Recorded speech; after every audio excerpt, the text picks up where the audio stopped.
where is the quiz? Well, welcome. This is Andre, and JP is riding shotgun, so to speak, and joining us in this virtual environment. I will go ahead and share my screen. So we can, this is the space that we'll be in, and I'll just go over some of the norms for our conversation, and if you could pay attention to those. So the first is mute yourself, press the space bar to speak. So if you mute yourself and then you want to speak, you can just hit the space bar, and then that eliminates people having to go back and forth and find, mute, and all that kind of stuff. The second is that the annotation tools in the meeting, when we're in share screen mode, so feel free to use those. The chat room is open for any questions at any point. And again, JP will be in that space. Attendance will be taken by placing your first and last name in the chat box as here. So we'll recognize you as being present. And then make notations of insights in the chat rooms. So that'll be the space where we engage and we operate. If you also notice that, you'll also notice that there is a live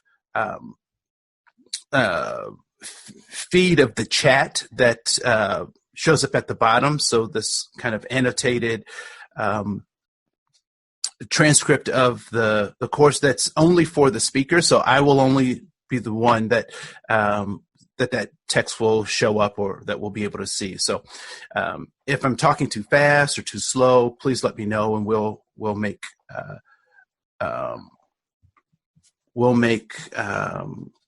speed up or slow down. So again, welcome to this virtual space, and I'm so excited that you've decided to join us. Andrew, can I just repeat this? So when you put in your names in the chat room, first name and last name, we will give you the credit. If you need a credit, we'll give you the credit. So we need your name, full name there, and just to see who is really in this room. So add you to give you the credit.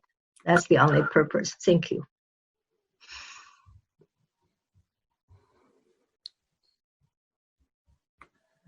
Yay, our friends are coming in. I'm so excited. So excited. Wonderful. So as you come in, here are our Zoom norms for the session. So feel free to post your name and here so we know that you're present, your first and last name, so then when we send it over to My Learning, you can get your credit for that. So excited to be engaged with you in this virtual environment. So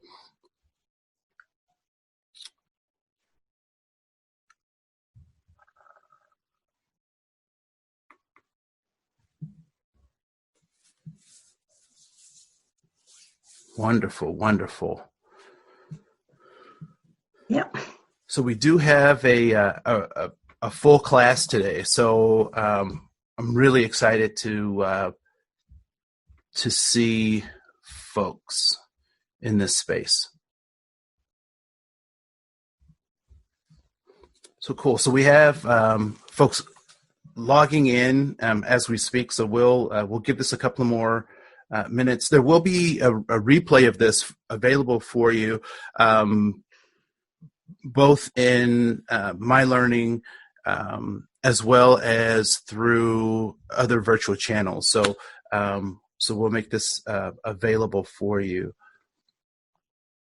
to review. One thing you will do, and I'm not sure if folks have their phone handy or if they're calling in on their phone, but if you can grab your phone, that would be helpful, and make that available, because there will be a part of the course where we'll be using our phone as well as the laptops. You can use the laptop as well, but for some folks, it may be easier to use their phone to do this next piece. So, so if you have that available, or you can pull that,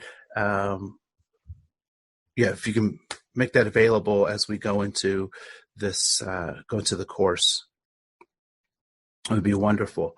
So it is about 3 after, and I'm sure we'll have more colleagues and friends coming in as the course continues.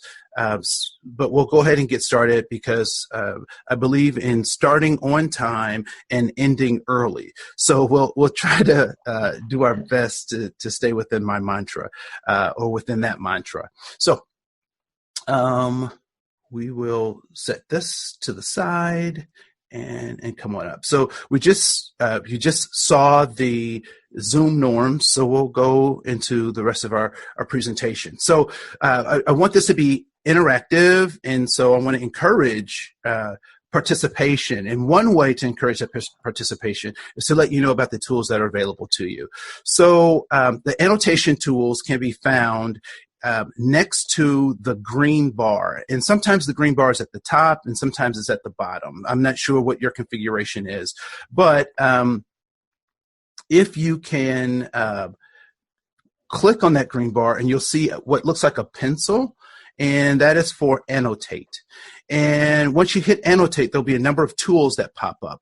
Let's go to the stamp tool. So if you've been able to find that tool, been able to find the pencil, use the check stamp. If you can use the check stamp right now, that would be wonderful. So just give us a check.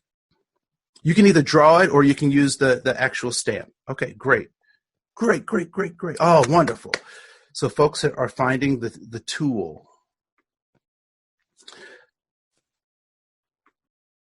So folks are finding the tool. That's wonderful. So great. So I will clear that, because most folks have found that tool. Wonderful. So I'll clear the drawings. And we'll move on to our next slide. And so the other thing that you'll be able to do is to raise your hand. So if you go to the participant, so when you slide down and look at the participant, you can manage how you interact as a participant. All right. And so again, this is a tool. The annotation tool will be here, and you can select ways to interact. So yes, no, maybe so. Okay, wonderful. People see that. So if you see that, you can either choose to raise your hand, or to you can raise your hand, or you can place a check. Yes, no. All right, great. Wonderful. So we'll go to the next slide, which is another annotation tool, and you're now familiar with the ways to interact, right? So you can add text, you can draw things, you can do a stamp. Those are all things that you're currently able to do. And so you just had a great entry-level class into navigating Zoom as a participant. So congratulations. Yay! So let's move forward a little bit. So let me get rid of those. I'll clear those, and we'll come back to using those tools in just a second. So when we talk about inclusive leadership, one of the things that's really important for us to recognize is that we're currently in a state of flux, right? So not only are we kind of in this mid to post COVID-19 era, we're also in the midst of social and technological changes. And so those changes require a response. And as we thought about what Dr. Jean-Rico Ferrugia's vision was for Bold Forward, we really were thinking about how do we equip our leaders to adapt, to recognize the need for inclusive leaders as we look at kind of that 2030 vision. As we all well know, that 2030 vision has become today.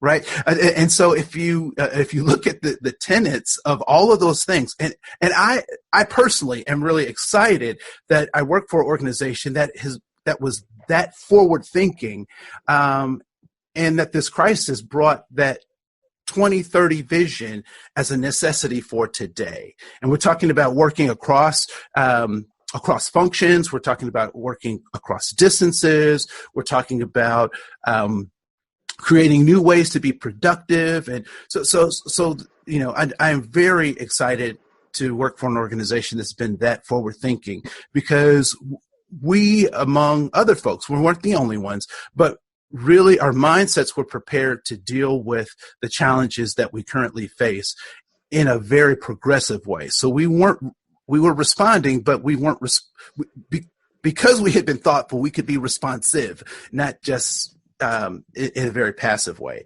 And so when we think about, inclusive leaders, what is it that inclusive leaders need? And so there are 5 traits that JP and I have really spent a lot of time dissecting, researching, analyzing, and there are 5 traits that we've kind of come up with that we believe are necessary for inclusive leaders. And so, JP, do you just want to kind of talk about these five traits really quickly, and also introduce yourself?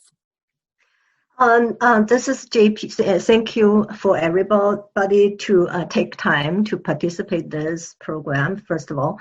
So I am an instructional designer in the workforce learning and have worked with Andre on this project. So I'll quickly get back to this 5 leadership traits, or inclusive leadership traits.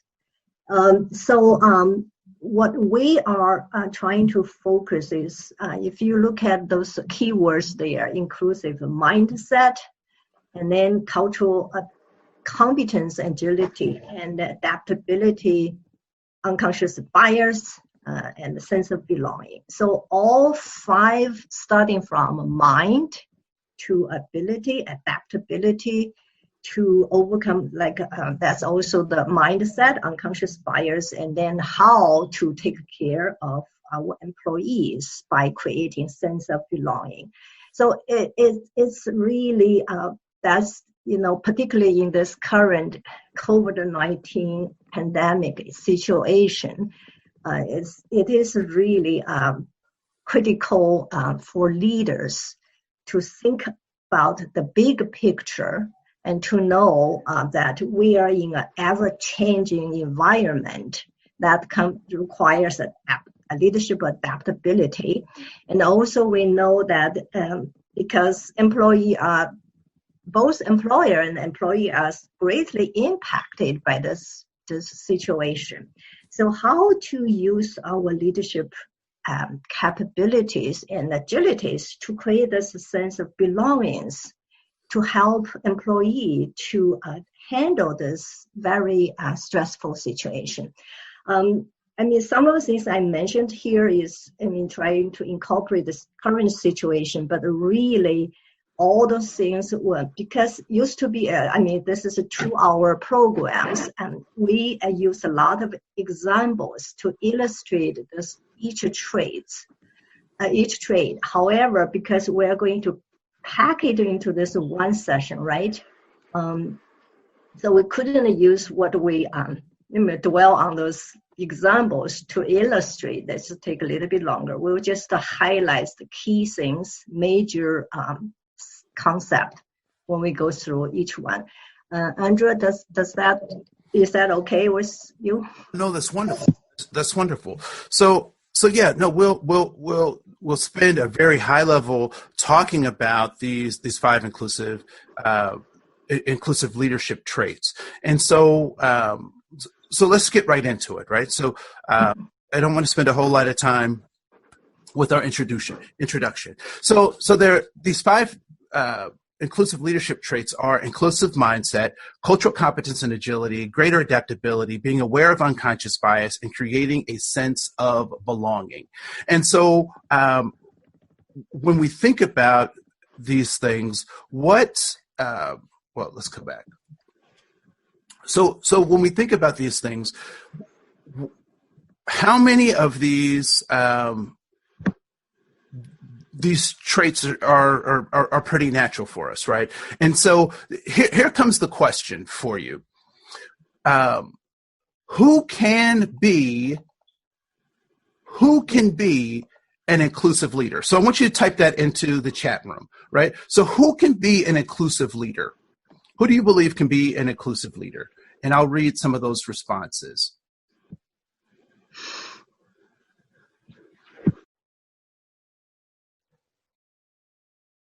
Actually, JP, can you read some of those responses of what people... I will. I'm a monitor. I will read it, okay? Wonderful. Great. And you're doing great. Thank you. Anyone? Agree. Everyone. Yes. Everyone could be an inclusive leader. Okay, so everyone could be an inclusive leader. Mm-hmm.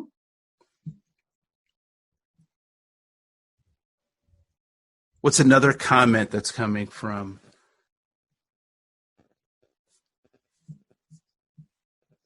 Mm-hmm. Me, anyone, okay. Me, anyone, okay. I love that.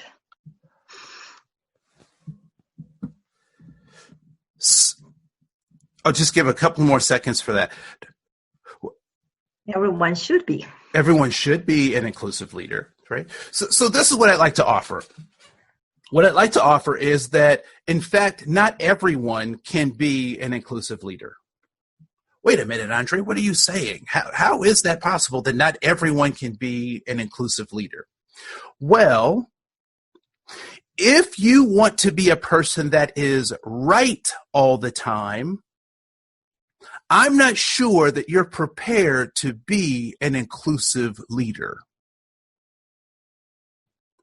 If you're I don't know about your personal intimate partner relationships, but I know that in my intimate partner relationships, there are some times when I can be right, but I need to figure out how to be effective.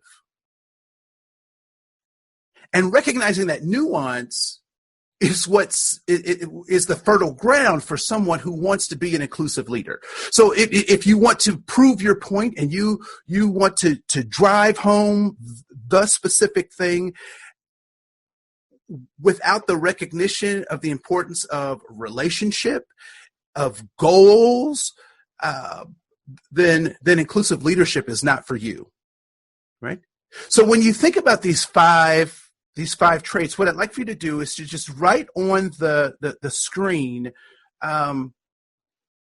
these five traits.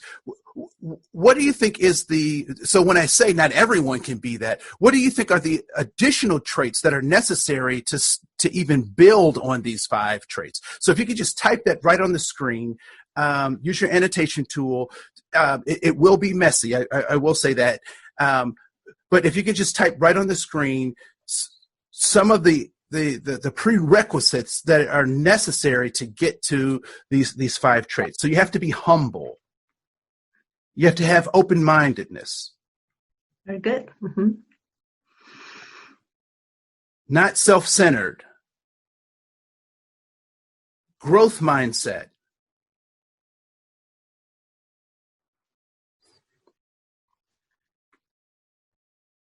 Oh, let me go back. Flexibility, flexible. Yeah.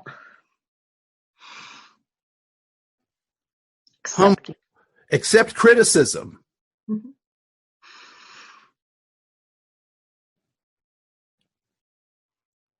Have people skills. Be self-aware. Self-awareness.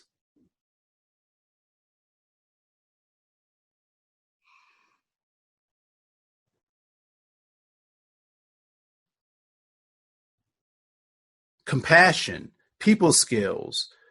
Yeah, very good. Compassion. Yes. empathy, willingness to change behavior, willingness to be wrong.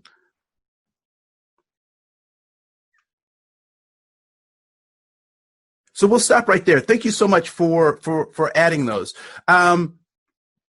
Yeah, because we have to have active listening, right? And so when we think about these 5 inclusive leadership traits, it becomes important that all of these things are prerequisites for even having for adapting these things. And so let's talk about some of the roots of where we need to start with some of these inclusive traits. So I'm going to erase all of these. Thank you so much for your contributions. Maybe I'll just, no, I got to close that so we can move to the next slide. So why do we need to be an inclusive leaders, right? So it is very clear that if it was up to our brains, if it was up to our minds, that we would act and behave in a particular kind of way. So the lime green section is the top of the limbic system,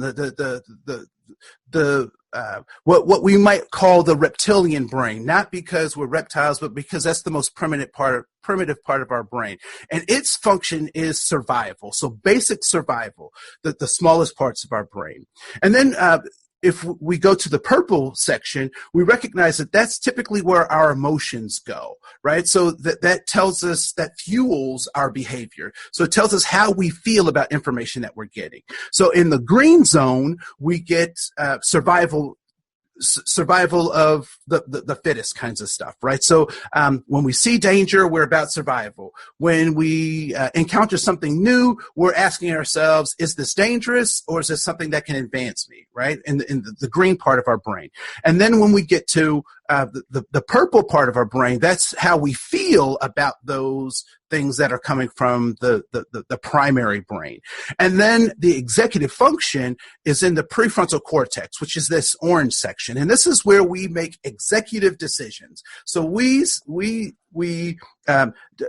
so an example, it's a crude example, but hopefully it makes sense, that the green part of our brain says we have to use the restroom. The purple part of our brain says how we feel about using the restroom, given the context that we're in. And then the orange part of our brain directs our behavior to make sure that we're able to meet that biological need, right? However, there are times when our primal brain or reptilian brain hijacks our executive functions, right? And that's typically in times when there's lots of fear, lots of stress, where we really draw back to the core of our motivations. And so what we need are leaders who can lead us out of that part of our brain so that we're not so fearful of things. So xenophobia doesn't show up, right? So we're not blaming cultural groups of people on something that is a pandemic or a human problem across the globe, right? So we need leaders that are able to kind of elevate our thinking and keep us in this prefrontal cortex, as opposed to backing us into a corner, right? In terms of how our mind works. And so this triune brain model is important for us to recognize, because as leaders, we want to keep people thinking. We want to keep this forward-leaning trajectory in our behaviors, because so I'll just leave it at that. So that's important. And so why do we need inclusive leaders? We need inclusive leaders for the same reason that this guy doesn't exist, right? And so if you can type on the screen, why do you think that this particular species of animal no longer exists? Why do you think he no longer exists? And you could type that in the chat room. You could put that on the screen. Why do you think that this particular species does not exist? So someone put on the screen that it's not adaptable.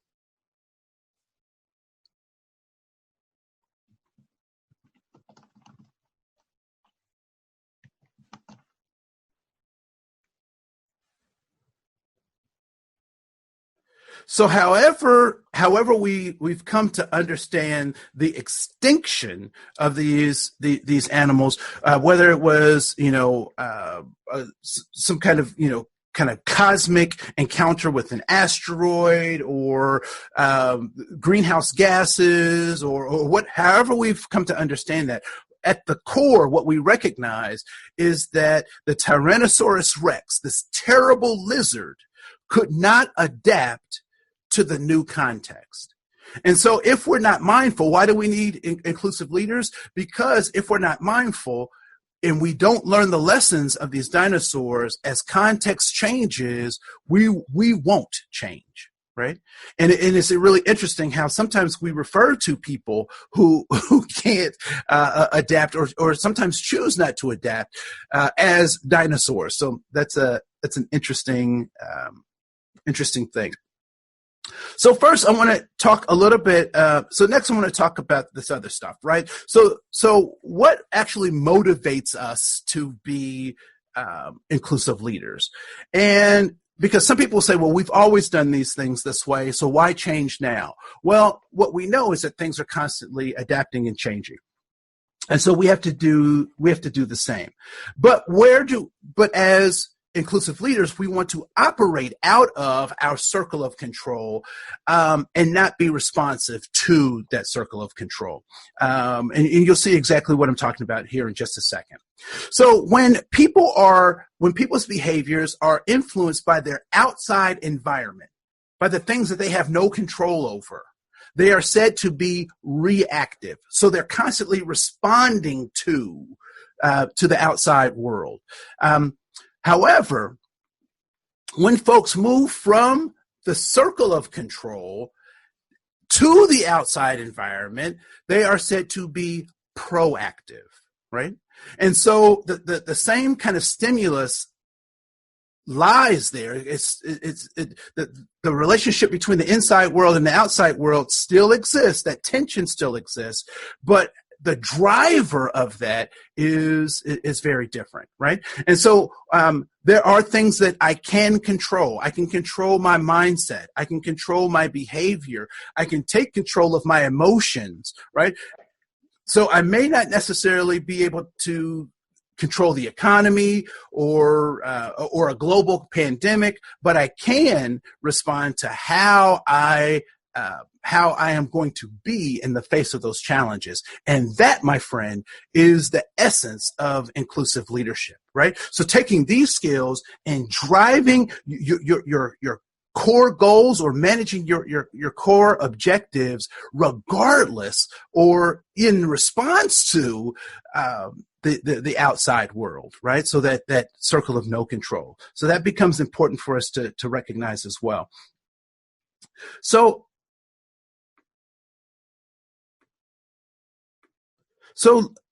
let's continue on. So one of the things that we have to recognize is that we are going to be, we are currently living in a new normal. We are living in a new normal. So the folks who are nostalgic for what February was like or January was like, we have to help them adapt to this new normal. And so when I think about that, this is something that when I taught high school, I used this map to help my students understand the world. So has anyone, put a check if you've seen this map before somewhere, if you've seen a version of this map. Some people may look at this map and say that the map is wrong, right? Some people would say that the map is wrong. And I wonder if the map is actually wrong. And I would suggest that it is not wrong. But it does require us to think differently because the world that we're living in is a different world, right? And so for critical thinking, a lot of social studies teachers and other folks use this particular map to demonstrate a number of things, right? So I think this is interesting. So we're in new normal, and to It is great. Nostalgia is great. I have my high school yearbook. I was just flipping through that. But where I am today requires me, and where I came from gave me skills for where I am today. And so I can remember what that was like, but I can't wish for it because the context is totally different. There's no way that I'm wearing those parachute neon pants any longer. That's not going to happen, right? I don't know that I could fit them anyway. But moving on, right? So we're in a new normal, and we have to recognize that. It's important for us to recognize that. So what are your thoughts so far, just about the preparation needed for inclusive leaders? And do you have any questions at this point before we do a deep dive in the remaining time that we have? What are some of your thoughts? So you can unmute yourself. You can type in the chat room. You can type on the screen. I want to hear some of your thoughts so far. I will unmute everyone.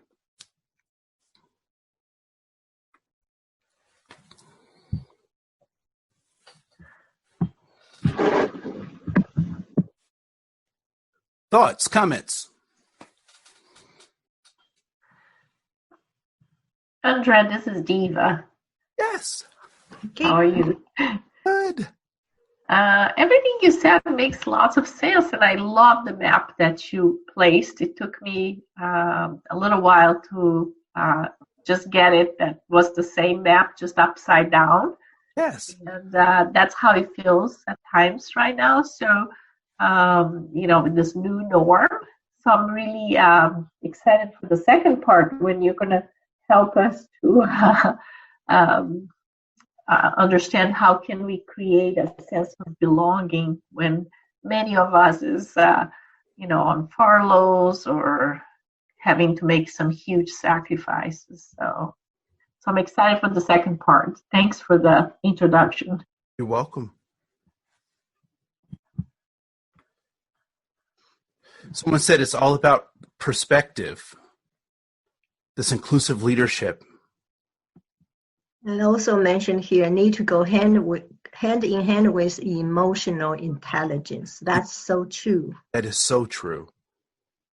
All right, I'm going to give just a couple more seconds for folks, and then I'll mute everyone, and then we'll continue on with the course. Introspection is also important, right? So, and introspection is a skill that one has to develop. So being able to be mindful of your own thoughts is a skill that has to be learned and practiced, right? So introspection. Wonderful. So I'm going to mute everyone, and we will continue. All right. Oh, there was one more comment that just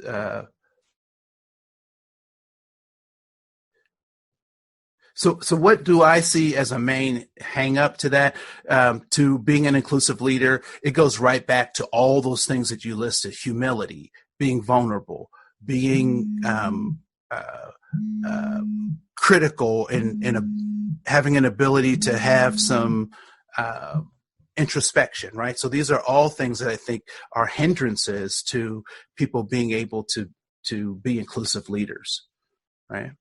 So let's move on, because I want to give you some tools. I don't want to just talk about challenges or problems, but I think it's important to give you some tools. So first, let's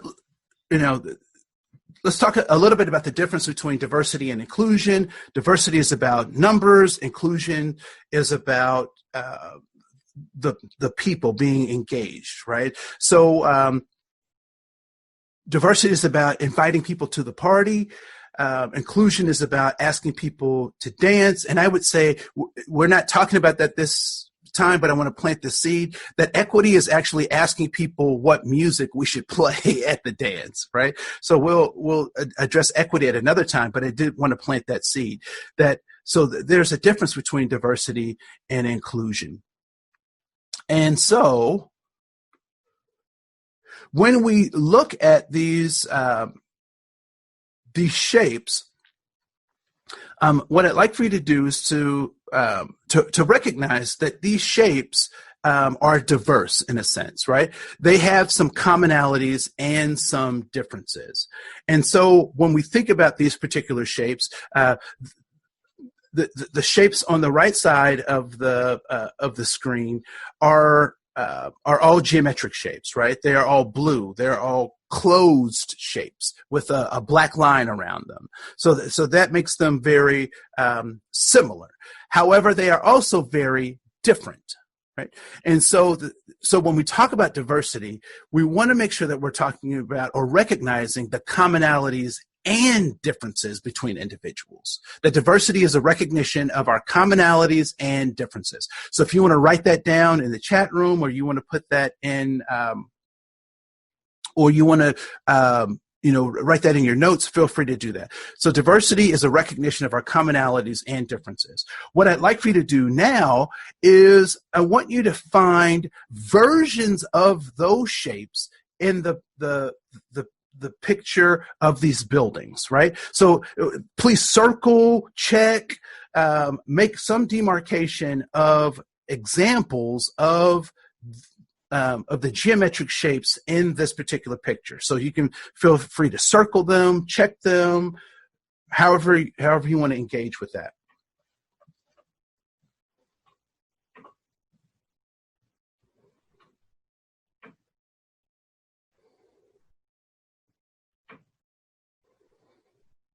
So we see triangles, happy face. We see some rectangles being checked,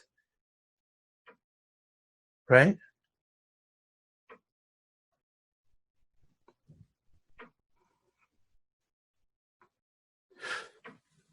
Good job. So as people are continuing to do that, I really want you to think about what this inclusion is, right? So diversity is looking at these commonalities and differences, but inclusion really is maximizing those commonalities and differences to achieve a goal. So when we think about inclusion, it's not just that we have a hodgepodge of folks, but that we're actually maximizing their gifts, their talents to help us accomplish a goal. So diversity is about commonalities and differences. Inclusion is about how to maximize those things. And so who is the individual that can do this best, building this inclusive? It is, in fact, the inclusive leader who can do that best, right? And so, So let's talk about how do we do that? How do we create this environment where people can be where their skills can be maximized? So first of all, let's talk about this inclusive mindset. So the inclusive mindset is one that seeks out the ability to use or to recognize commonalities and differences to maximize something. So it's a desire that someone a desire that one has to have. Then there's this conversation about cultural competence and agility, and we'll get more to that in just a second. But I want to focus a little bit about greater adaptability and being aware of unconscious bias.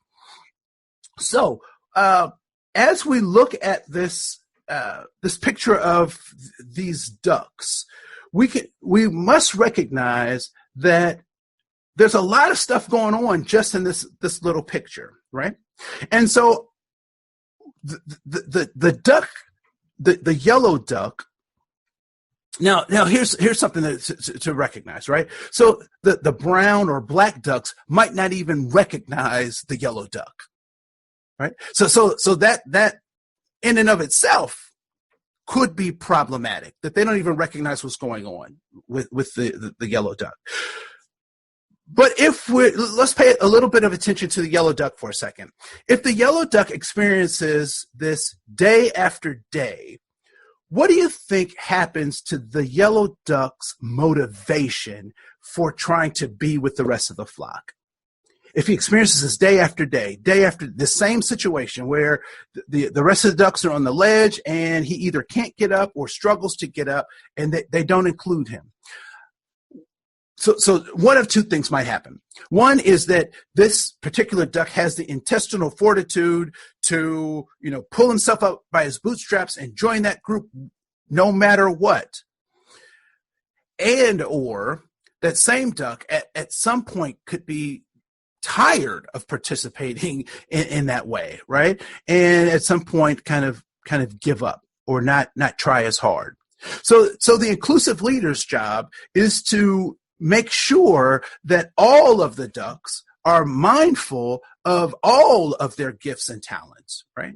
All of their gifts and talents. And so when we talk, we'll get to cultural competence in just a second, but when we're talking about this unconscious bias, this in-group, out-group, this stuff happens, particularly in our organization, all the time, right? So I've been here this many years, and so I deserve this shift or that shift or whatnot.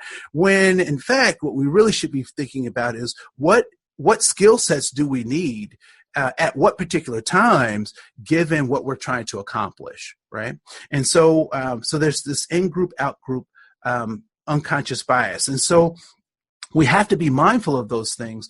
Otherwise, we create an atmosphere where folks don't feel like they can bring their best selves to work and contribute at the maximum of their ability. So let's talk a little bit about what about what cultural competency is. And so what I'd like to do is just play a little bit of this video as we talk about what unconscious bias is. So let me turn my volume up, and we will make sure that we can hear this video.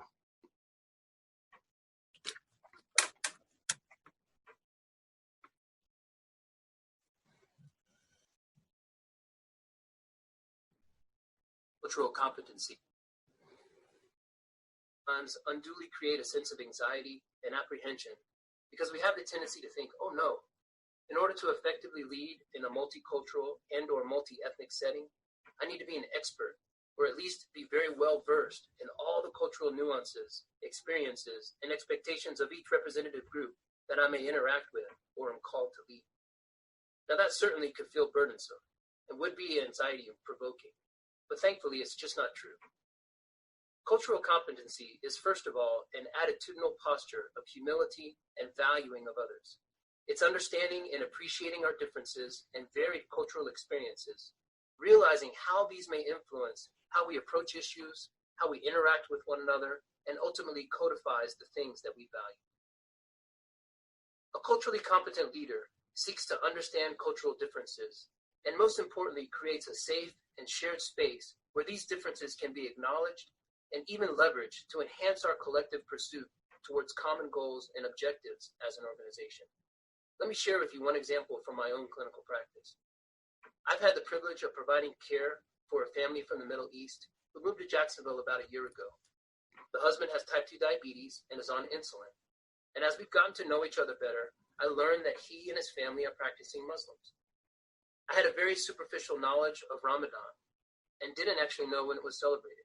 I knew that this was a very important observance in the Islamic community, and also knew that this season had potential for impacting on his diabetes care.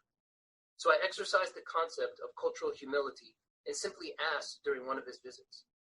We were able to engage in a very fruitful discussion regarding his diabetes care, insulin adjustments, and how this celebration was experienced differentially even within his own family, between his wife and children. It was certainly a learning experience for me, and serve to strengthen our doctor-patient relationship. Cross-cultural interactions can and will create uncertainty at times, but a culturally competent leader can learn to manage anxiety, misunderstandings, and even conflicts created by this uncertainty by exercising mindfulness, empathy, and humility. We at Mayo Clinic have several resources to assist with this. One is called Culture Vision, a web-based resource that provides a high-level view of different cultures. But I think that maybe even a more important exercise for a leader is to make efforts to really get to know their team members from different cultural backgrounds. Exercise humility, ask questions, acknowledge uncertainty, and genuinely care about each person. Not just what each person brings to the team, but who they are as an individual. If we try our best to understand before we seek to be understood, I think that can go a long way in advancing our goal towards greater cultural harmony. Wonderful, wonderful.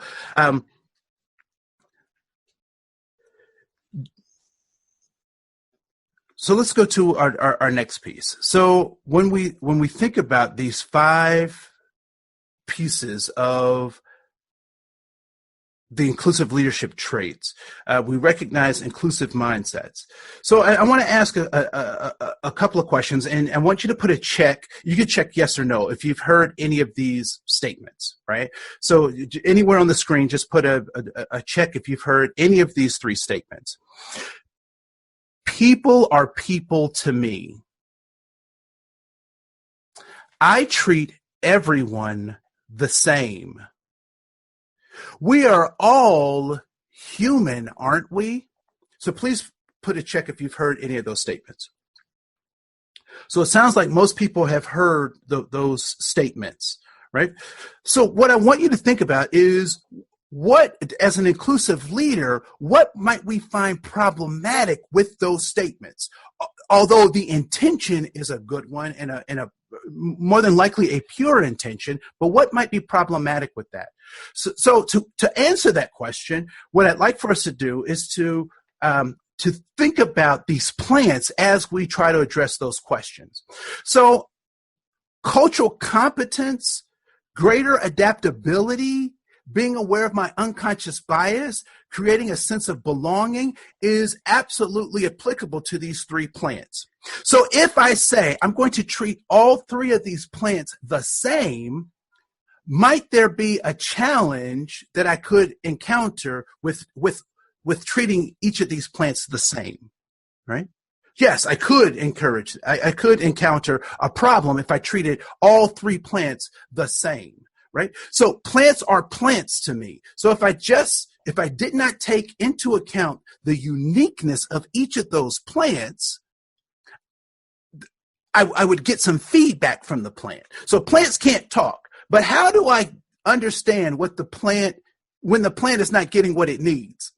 It starts to wilt, right? It doesn't produce very well. And so when we think about being in the 5 traits of an inclusive leader, this cultural competence and agility says, I understand a little bit about the fact that ferns grow in forests, which with that understanding, I have a better appreciation for how to engage that particular fern, right? Greater adaptability suggests that the behaviors that I use with the fern in terms of how often I water it, how I take care of it, the cactus needs very different aspects, and so the bonsai also needs a different relationship. And so greater adaptability recognizes that as I'm working with each of these plants, I have to be more agile, right? And what is my unconscious bias as I approach each of these plants? My unconscious bias may be that I need to give water equally, or I may need to give water more to one than another, but I really don't know until I've built that relationship, right? And so the plant will tell me through its behaviors, through its presentation, when it's not getting what it needs, right? And so when we think about creating this sense of belonging, how do I create the best environment for that plant to manifest its potential? Right? How do I do that? And so as a leader, I may want to pay attention, build relationships, set standards, follow policies, develop emotional intelligence as I create this sense of belonging for each of these plants. Right? And so when we go to this other metaphor that I like to use when we're having this conversation, I like talking about the difference between cultural knowledge and cultural agility, right? So sometimes the words get confused, and we think that they're something that they're not, right? So what I'd like for you to do, so we're going to change this light socket, right? This plug receptacle, right? So we're going to change this. So in the first part of the of changing this, which of these two tools do we need? Because we can use both tools to help us complete the whole task. But for step one, what do we need, right? Yeah, so we need part A, right? Now, here's the part that is important. What I'd like for you to do is to circle where we would use tool A. And then I want you to put an X as to where we should not use either tool A or B.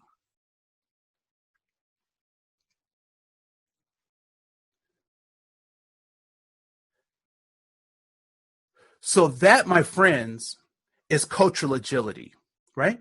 So you have cultural knowledge, but how do you use that information to actually help you accomplish a goal? And that's important. So there are cultural things, and then there's cultural knowledge. But if you don't know how to use that, if you don't have relationship, if you don't have those competencies, then you could actually have some very disastrous results, right? So thank you for playing that particular game or activity with me. So we'll go to our next piece, which is, let's see, what time do we have? Do we have about 10 minutes? 10 minutes? All right, great.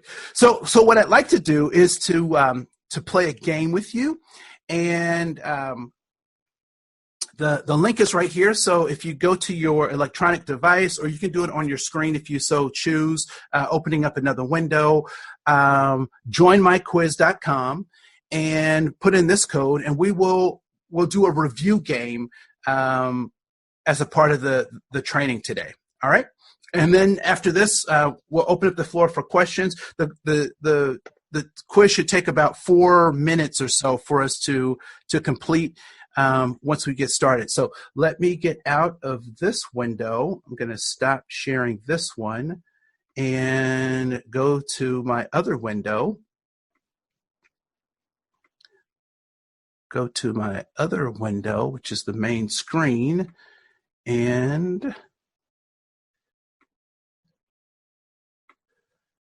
we'll go right here. So we have 3 people signed up so far for the game, and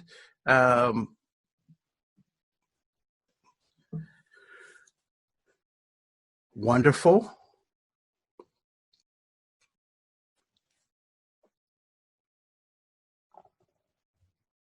Yep, so joinmyquiz.com.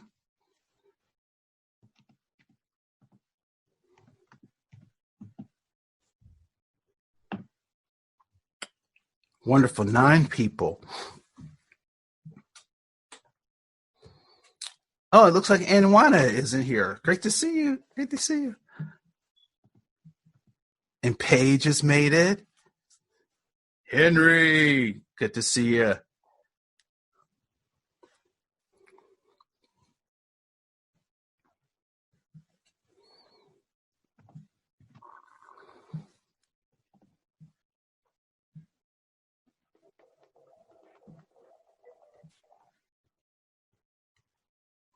All right.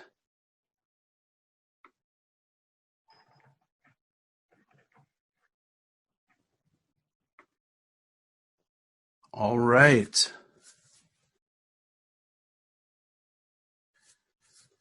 We've got 14 people. There's 25 of us in the class, so we have 14. I want to give just a couple more minutes before we start the game.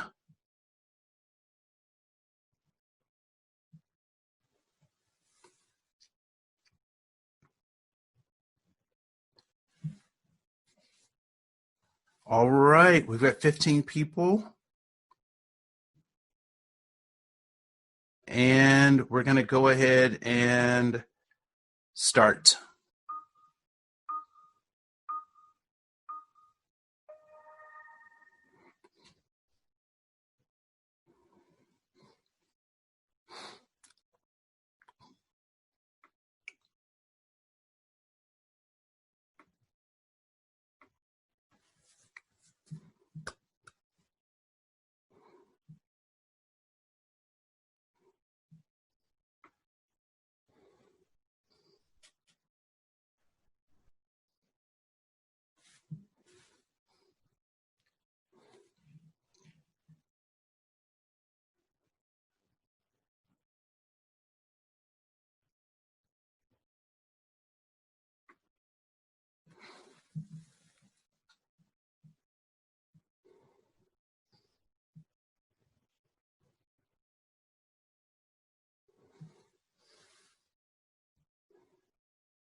Not sure about others, but my questions are different from what's on your screen. Yeah, so all the questions are different. And I just noticed it looks like my intern made a couple of typos, so I apologize for that.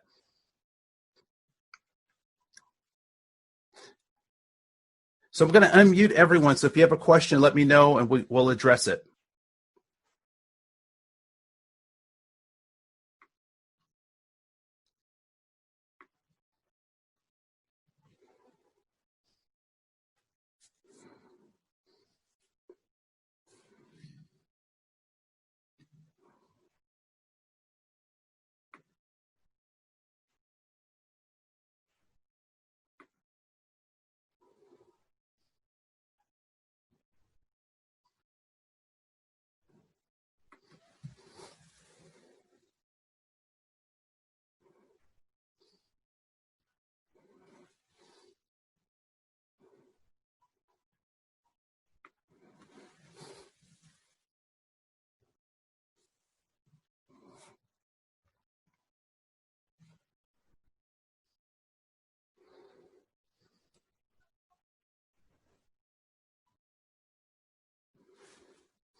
We've got about 5 minutes. It looks like Meredith is climbing up the ranks, and I'm falling behind. Oh my goodness.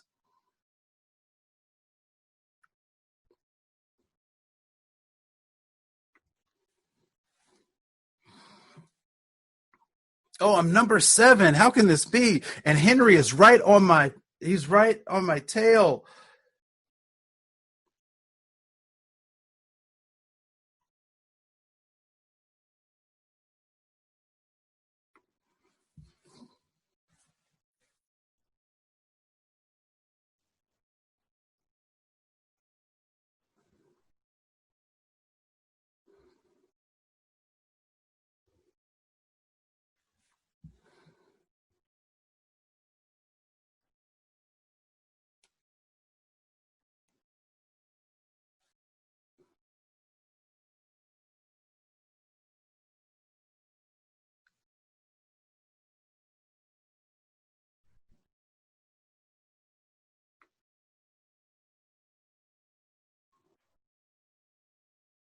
Oh, game is done. Game is done.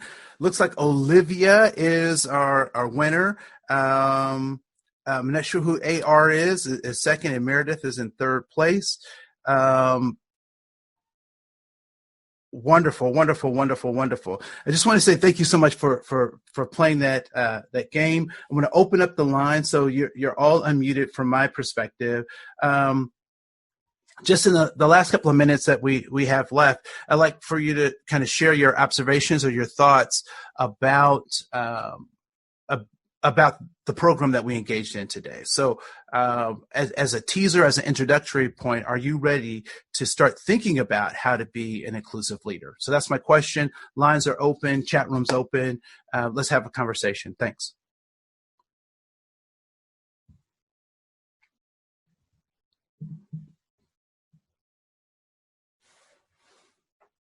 I monitor the chat room now.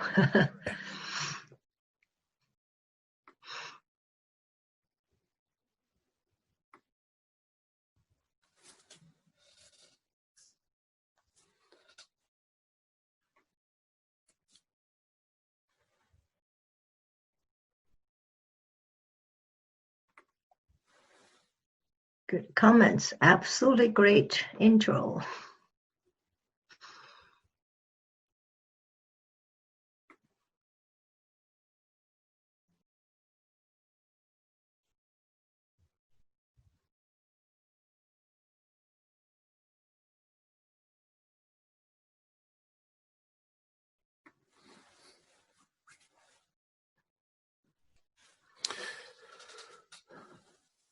So I do want to address Dr. Salamo's initial question, right? So we're in a place where people are being furloughed and laid off, and um, being asked to make sacrifices. So how do we build a sense of belonging in that? And so what I'd like to help us recognize is that those two things are not mutually exclusive. So we can develop a sense of belonging and connectedness while these things are happening. What we know is that we're currently in an environment that is of no fault. There's no one to blame for where we are, and that the values of Mayo still stand strong. We are still Mayo strong, and those are the principles that we get to rely on, right? So when I don't know what to do, I rely on my principles to tell me what to do, right? Or to guide me in the decisions that I make. And so I think our rich ties values are those things that drive us forward, particularly in a state of ambiguity. And so I believe that we can still be connected as a male workforce, and in some forms and methods, folks might even say a male family, and still have to make these sacrifices. So I would push back against anyone who would say that or suggest that we have to choose one or the other, but we can do both. And what it actually requires is leaders who have that emotional intelligence, who are able to adapt to the environment and share information. The more transparent we are as leaders, the more likely folks are to be willing to follow us as we move forward. And so for those of you who are supervisors of people, who are interacting with people, I would managers of people, I beg of you to be as transparent as you possibly can as you walk down the path of making these difficult decisions. Because one of the things that I'm really proud of my manager for doing is walking us down the path and allowing us to make choices for ourselves, as opposed to having choices made for us or laid on us. And so as we move forward, I want to encourage folks that both of those things can exist at the same time, and do not act like, and this is just my personal epiphany since February, is that we're not in a normal time. And so the feelings of things not being normal is exactly what you should be feeling, is what you should be acknowledging, right? So kids are being challenged with doing work at home. We have to recognize that as we shift to this new normal.